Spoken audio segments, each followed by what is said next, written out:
السلام عليكم، وحشني جدا جدا. النهارده هوريكم جزء من جلسة التخاطب اللي انا شغالها مع الأطفال. هوريكم جلستين مع بنوتة ومع ولد في مكانين مختلفين، مع فرق الأعمار كمان. الولد عنده 18 سنة والبنت صغنونة 12 سنة. هوريكم ازاي بشتغل معاهم مهارات أكاديمي، ازاي بشتغل معاهم ان هم يكتبوا كلمات. بس يعني استخدمت معاهم كذا طريقة. هبعد عن الطريقه اللي هي بتاعت الورق وقلم خالص. هبدا اشتغل معاهم عن طريق البازل. الولد انا هشتغل معاه بازل فيه كلمه وصوره، الصوره ملونه وشكلها ملفت كده. هو ما عندوش تشتت انتباه اولا، فعشان كده هشتغل معاه بالصور اللي هو البازل فيه صوره وكلمه. اما البنت هتبقى عباره عن حروف فقط من غير صور، عشان هي عندها تشتت انتباه. وفي نفس الوقت هم اصلا عندهم تاخر عقلي مع بطيء تعلم.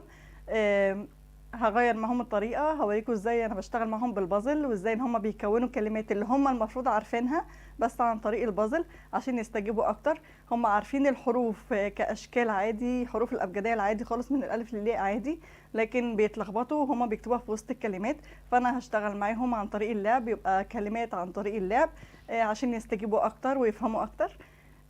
بس معلش انا عايزه اقول على حاجه، هو التصوير مش قد كده، مش حلو قوي، لان انا مش عارفه اظبط ومش عارفه اصور، لان انا لوحدي انا اللي بصور، فانا مش هطلع في الكاميرا. انا هيبقى صوتي بس اللي طالع، لكن هركز على البنت والولد، هركز عليهم. وبرده مش هتبقى احسن حاجه برده التصوير، بس مع الوقت ان شاء الله هظبط الدنيا كلها. ودلوقتي هسيبكم تروحوا تشوفوا الفيديوهات وارجع لكم تاني. بص بقى، ادي الحروف قدامك، انت هترتبها. يلا، دي حروف كلمة خروف. أول حرف إيه؟ يلا، فين الخاء؟ يلا حطها. تاني حرف خاء. أيوة، لو حرف إيه؟ فين الراء؟ يلا، يبقى أنت كده جمعت خاء ر. حرف إيه؟ صح، يلا خاء رو. يلا شاطر. يبقى دي كلمة ايه؟